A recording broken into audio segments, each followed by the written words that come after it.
Hello, everyone. Welcome to the Advancement Center and welcome to the world of magic and miracles. And welcome to another reading of The Magic of Life by Robert Young. And today we'll start with chapter 15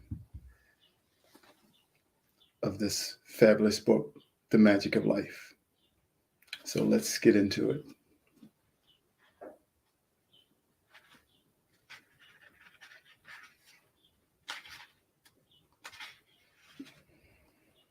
Although Willem knew what was happening, he did not know the exact details, but he understood that Bill would not be able to meet him that day.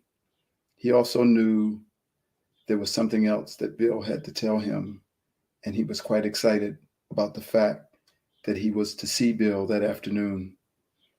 But now he knew that Bill wouldn't make it, so he contemplated hopping in his car and driving out to Suzanne's little home, which was now the home of Suzanne and Bill. Suddenly, there was a very strong signal that came to him. It said, "Not today, but tomorrow will be fine." Willem took notice of the signal, finished his last pottery job, packed up his things, and proceeded to close the shop. The shop was on the pathway between Joseph's Hill and Norwich. It was their little town, as they called it, and it was a little off the beaten track. The main township was almost a half a block away from where Willem had his shop, but only a stone's throw from the beautiful track that was situated alongside the hill from Joseph's Hill through to the Norwich area. As William closed the door, he looked out and could see the upright figure of Henry Olsen, a man who was so familiar to him over the past 20 years.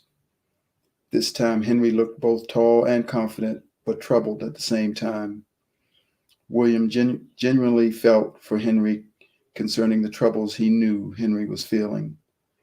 At the same time, though, he knew there would come a time when he would be able to help Henry to go beyond his turmoil to where he was the being Willem knew to be present in Henry's body.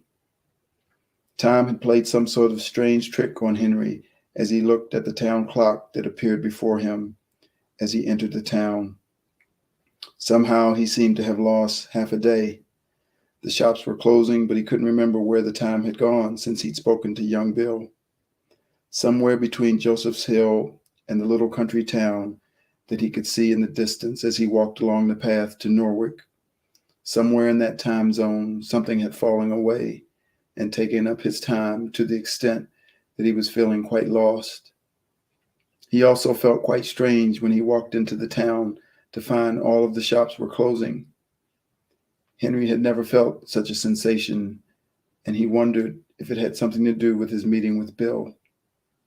Somehow he knew that it was more than that. He knew that during that time he had felt different. Something had changed, and now he somehow had a sense of direction, which was quite the opposite of what he had felt when he went for his visit to Joseph's Hill.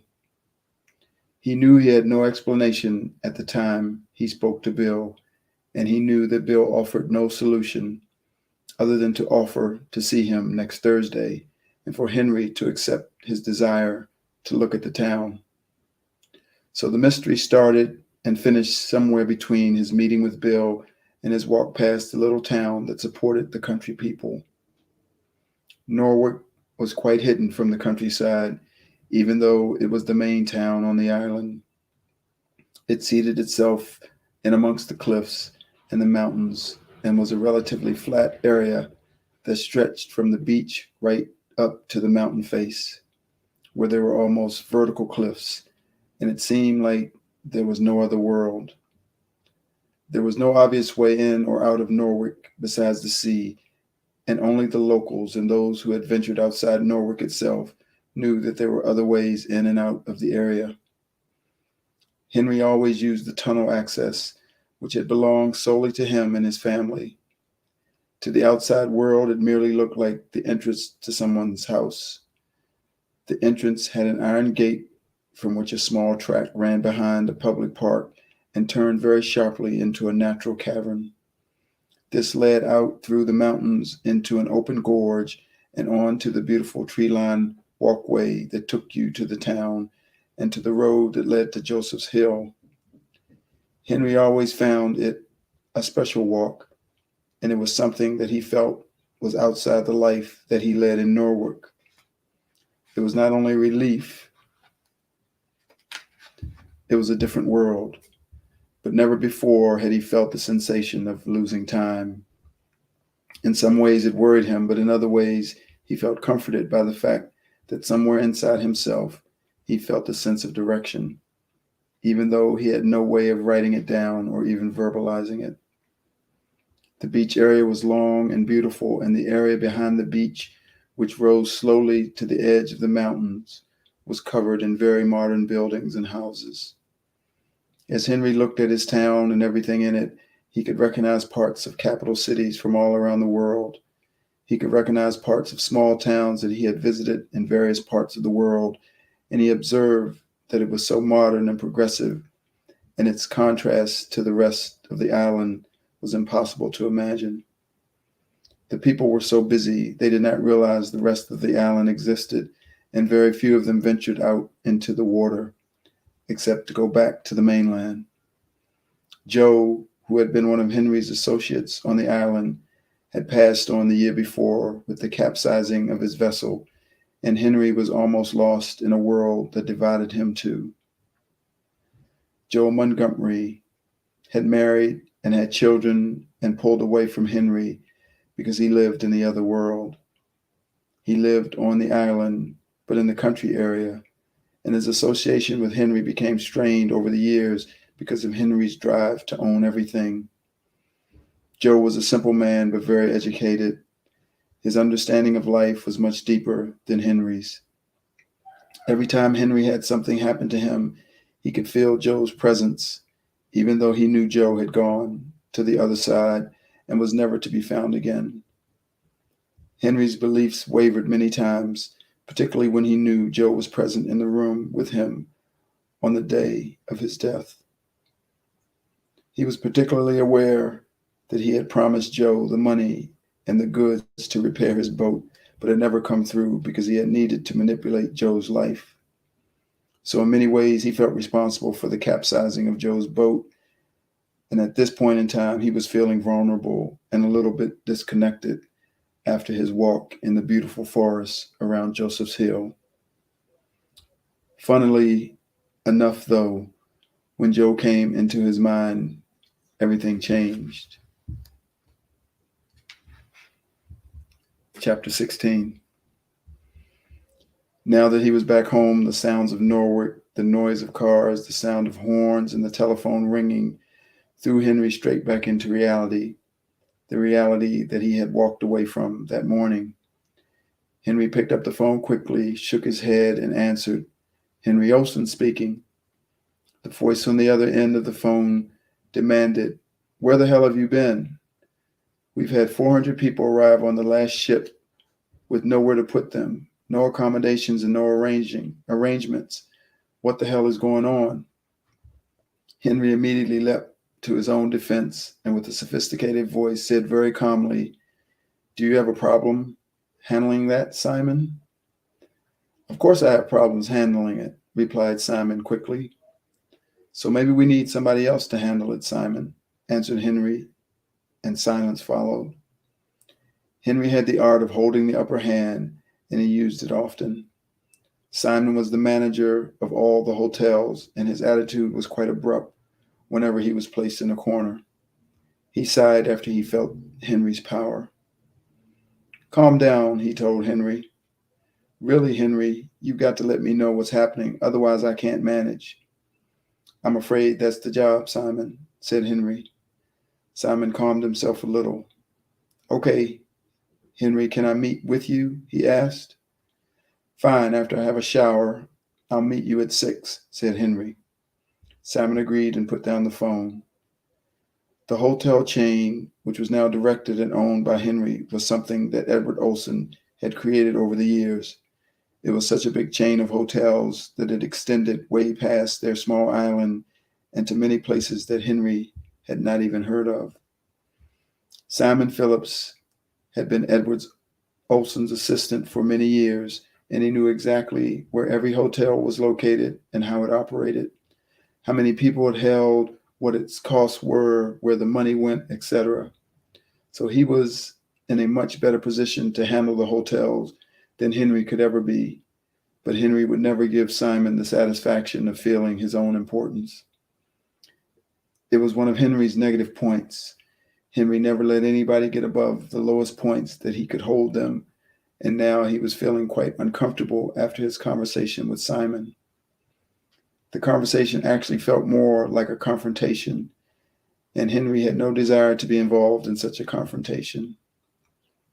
It was as if he had changed in one day, and his meeting at 6 o'clock was something that he would have preferred not to attend.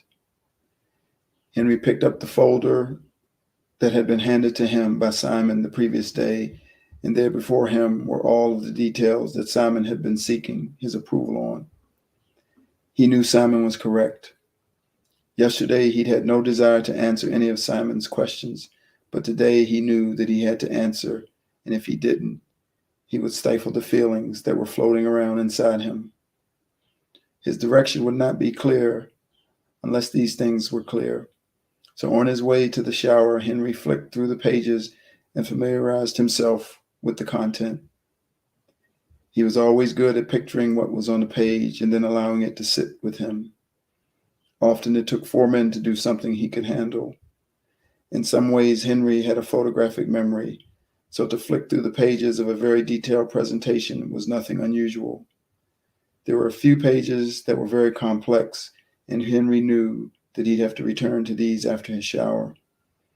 In general, though, he picked up all the information and placed the folder on the end of the bed as he walked through and into the shower. His feelings were unusual, however. The sensation of the shower on his body was magnificent. He seemed to drift off every now and then into some space that he had never been before. It was an unusual space of quiet and comfort, a space where he did not have to think. He just knew. When he finally finished his shower, it was 10 minutes to 6. Once again, he had lost a couple of hours. Henry hurriedly dressed and pulled himself back into the space where he could face Simon Phillips, the manager of his hotel group, the Olson Plaza. The Olson Plaza was to be the subject, and he knew that he would have to pass on the responsibility of the plaza, otherwise it would absorb his whole life.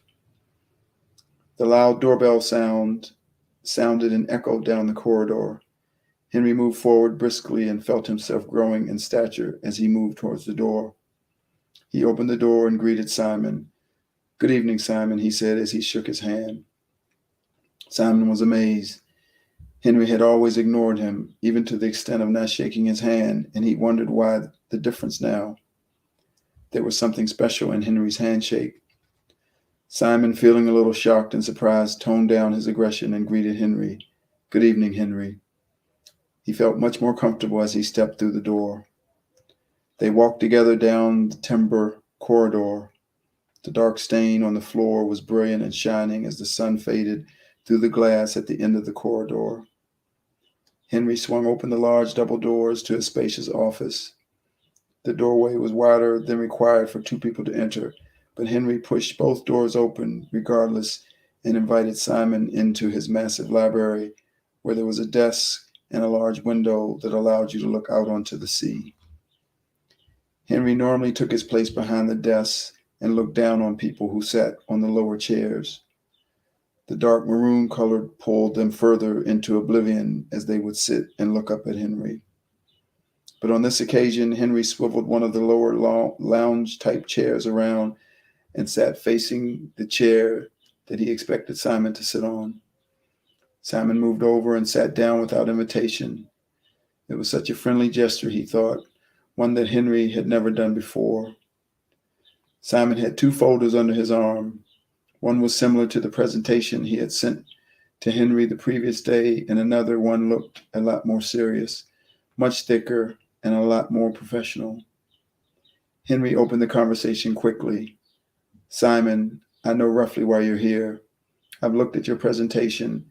I disagree with a few things, but I'm going to let you go with all of it, providing you can prove to me that you can run the business and become the director for the Olson Plaza Network. Simon was immediately taken aback, as this was not at all what he had been expecting. This is what he had always wanted, and he had known that it would happen within the next few years if Edward Olson had stayed alive. But he had thought his future had gone with the passing of Edward, as Henry did not like Simon at that stage. Now Henry was showing another side, but Simon knew how astute Henry was, and he knew he would have to have the right answers there and then, as he immediately bounced into action. He opened the second folder and started to flick through all of the plaza details in every country of the world. It revealed where everything was and revealed information that Edward had never even shown Henry. Simon proceeded to demonstrate his ability by flicking pages and quoting numbers off the top of his head, quoting financial returns, quoting recovery rates, and quoting future plans. Henry patiently listened and watched each page as it turned over, never missing one detail. When they reached the end of the folder, Henry looked up at Simon and said, "Very impressive, very impressive. Now I want you to change it all." Simon almost fell out of the chair. He was shocked. Years and years of work and devoted time, years of traveling with Edward Olson, and now Henry says he wants it all changed. Simon's face turned red as he looked at Henry and gasped, "What do you mean?" "I need everything changed to the Olson Phillips network of plazas," announced Henry. Simon had no idea where this had come from, and neither did Henry. Out of nowhere, Henry had stated that Simon Phillips was to have his name on the plaza. Simon could not believe his ears, and with hesitation, he asked, "Henry, are you saying that I'm to have part ownership in the whole plaza network?" Henry got straight to the point without any hesitation at all. "That's right, Simon, and you'll have part ownership. We won't be partners as such. You will own half of it, but you will run it all. That will be part of the deal. So I'm giving you 50%, and you'll run it all, and you'll make sure that I do well. It's not a partnership in the sense of a regular partnership. If you want to walk out with half of it, you can't. You own half. You can do what you like with half as long as you also do the same with my half." That's fine, said Simon. "I can't believe I have even a fraction of an interest, and I do take 50% of the profit." "You most certainly do," said Henry. Henry's confidence was growing with every second, and he knew that he'd made the right move. Where it came from, he had no idea, but his confidence was growing. "And Simon," he continued, "as you move along and as you develop more things, I will not hold you to anything except making sure that my half goes well. If you want to develop things using 50% as collateral, I have no objection at all. Nor will I get in your way when we start to lay this out for the legal people. You will have ownership. The only condition will be that you run my half and you make the same suggestions to my half as you make to yours. But if I disagree with any development for my half, it doesn't mean that yours cannot go ahead. And if yours is successful and you wish to do the same with my share, you will have the right to do so. I know it sounds a little strange, but for some reason today has changed a lot of things." Henry continued, "Simon, I know you can do what I'm asking, and I know there will be other people who can do other things in the same way you can. I hope that by having my support and my financial backing, you will develop both sides and you will make us both very wealthy people and very happy people, I suppose." Simon had never laughed in front of Henry before, but he just could not hold it back. He simply began laughing. Henry almost exploded with joy. He had no idea he could make anyone laugh, and now here he was handing over $100 million worth of equity to a man who he has fought with all of his life. He had no idea where the inkling came from, but he was very pleased it came. The meeting finished quickly with Henry jumping to his feet. "Okay, Simon, go ahead and organize everything. bring the papers to me and I'll sign them. If you can get it done tomorrow, then I'll do it tomorrow. This could take 2 years, said Simon as he got to his feet. Tomorrow will be fine, answered Henry. You'll never change, Henry, said Simon before correcting himself. Oh, I'm sorry. You have changed. Well, somehow I know I will have it completed tomorrow. Simon firmly shook Henry's hand and then gave him a big hug. This was no mean feat, as Henry was a tall man and Simon was quite small. The feelings between them grew in that moment, and Henry wrapped his arms around Simon, saying, "Thank you, my friend." With warmth and affection,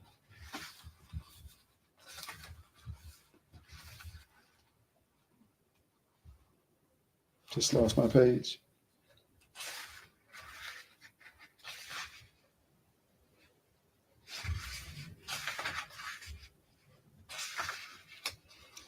With warmth and affection, the two shook hands once again before Simon turned and walked towards the front door. Henry stood there watching, and it was almost as if Simon was walking with his feet just above the ground. His lightness of heart was obvious, and just as the door closed, Henry caught a glimpse of Simon leaping into the air and heard him screech with joy before the door slammed. Chapter 17. Henry's telephone rang again, but this time it was Mary calling. Mary had been waiting all day for Henry's phone call. She was feeling a little sad at first, sad that Henry had once again forgotten to call. However, the moment Henry answered the phone, his voice immediately softened Mary's heart. "Oh, Mary, I'm so pleased you called. I've had such an unusual day, and I'd love to talk to you about it," he said. Mary had been at Henry's side for the last 2 years, and although she dearly loved him, she had so much conflict with the way he operated. She now sensed that something had changed with Henry. He sounded different, he felt different, and he actually wanted to talk to her. Mary had always arranged things for Henry and had always placed herself alongside him. He was happy with that, yet he had never even asked her to go out. Mary always organized things herself, and Henry would agree to go along. She always had the feeling that at some stage Henry may change and soften to her affections. He loved to take her out, and he enjoyed taking her to bed, but his affections were too harsh, and she could only be with Henry for short times. He was available. Now he wanted to talk to her. "Can I be at your place in a half an hour?" asked Mary. No, I'll meet you at your place in 10 minutes, if that's all right," answered Henry. Once again, Mary's heart skipped a beat. Henry had never asked her if anything was all right. "Most certainly. Do you know where I live?" she asked. "Actually, no, I've never been there," replied Henry, "but I'll find it." Mary laughed. "No, you haven't been here, have you? We've always met somewhere else or met at your place. It would be nice for you to visit my place. I'll tell you how to get here." Mary went on to describe how to get from Henry's house to hers. Henry smiled when he found out where it was. Mary was living in the house he was born in. It was quite a nice house, but not as upmarket as the one he lived in now. So without mentioning that fact, he said, "Fine, I'll find the place," and put down the phone. He rushed into his room to change his clothes and then headed out to his garage. Henry had bought a new BMW sports car that he drove only on rare occasions. It was not too far to travel to get around the island, so most people rode bicycles. He rushed down to get into the car and then changed his mind. He decided not to drive the car, but to take one of the spare bicycles that he had never rode and ride to Mary's house instead. He thought it would only take him 5 minutes, and it would probably be quicker than driving the car anyway, because many of the small streets wouldn't allow his car through the restricted parts.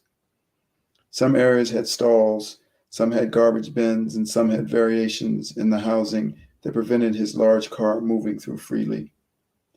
Although the decision was not based on that reason, he felt it was a good decision to take one of the bikes. He was feeling lighthearted.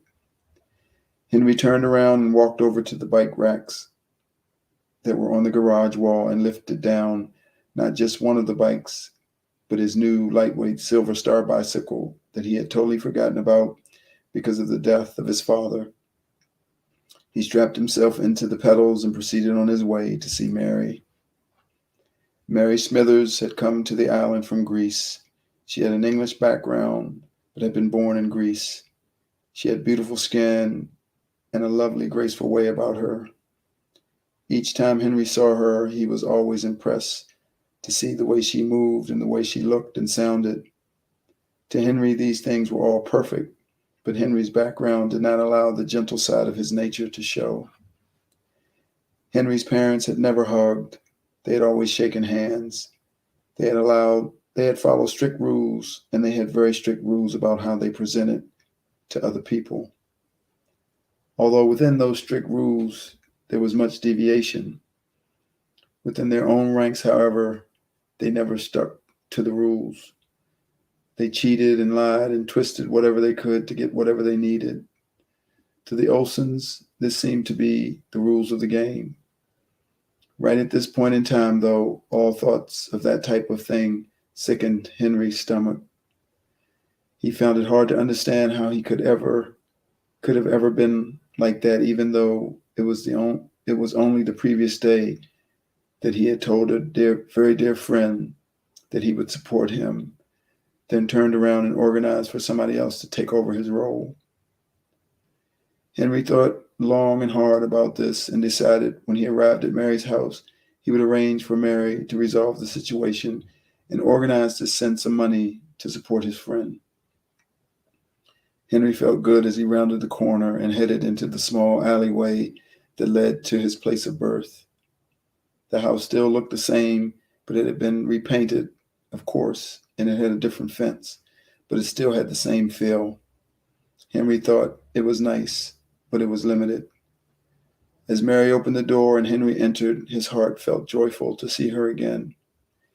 He had not felt that way before, and it came as a bit of a shock to him to feel that way. He felt vulnerable for the first time in his life.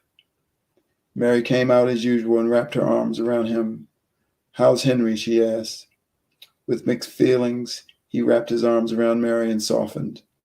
His energy mingled with Mary's energy, and he could feel her immediately melt in his arms. "Oh, Mary, it's so good to feel you," he said. As she cuddled into him, she drifted off into a dream that she had thought would never come true. She felt her love for Henry blossom into something that was real. She knew immediately that Henry had always truly loved her. They stood there on the doorstep for a while before Henry pulled back a little and said, "This is beautiful, Mary. This is absolutely beautiful. Please show me around the place." As they stepped inside, he could see the obvious touch of a gentle person, and her skills of placing items and colors where they were supposed to be was evident immediately. Mary's eyes lit up as she gazed at Henry and saw his appreciation. She led him around the house and showed him all of the little things she had done to the place since she had moved in. Henry was so happy. He never even gave a thought to the fact that he had come to tell Mary what had happened to him since the previous day. He had already changed and did not have to explain anything to anyone. No thought of the previous day came into his mind, and Mary did not ask him anything.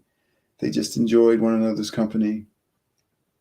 It was easy to see that they were well matched, and all of the events of the last 2 years seemed to come together into a smooth and comfortable existence with love, affection, and excitement. After a while, Henry knew that he would have to leave because of his business commitments. He turned to Mary.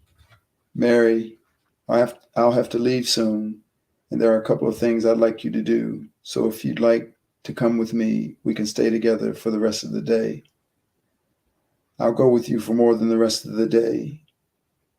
Whatever you want, Henry," said Mary as she quickly turned to him. Henry smiled.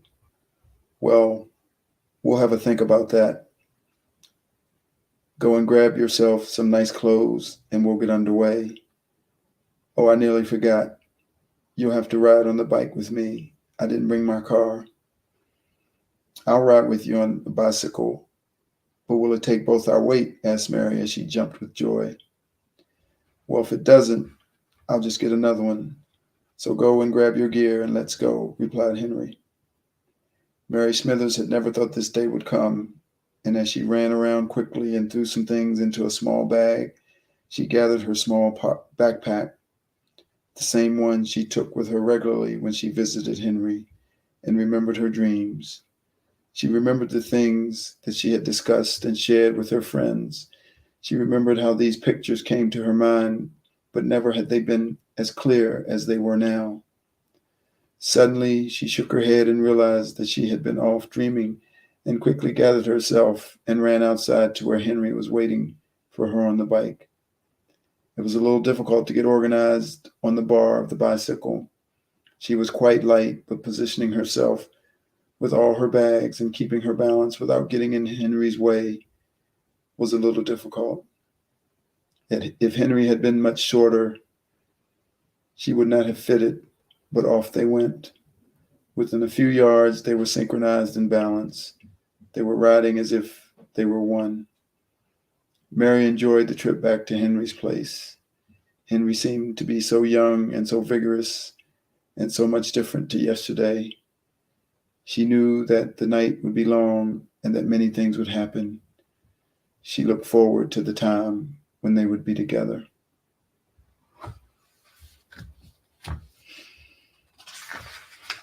And so I will stop there.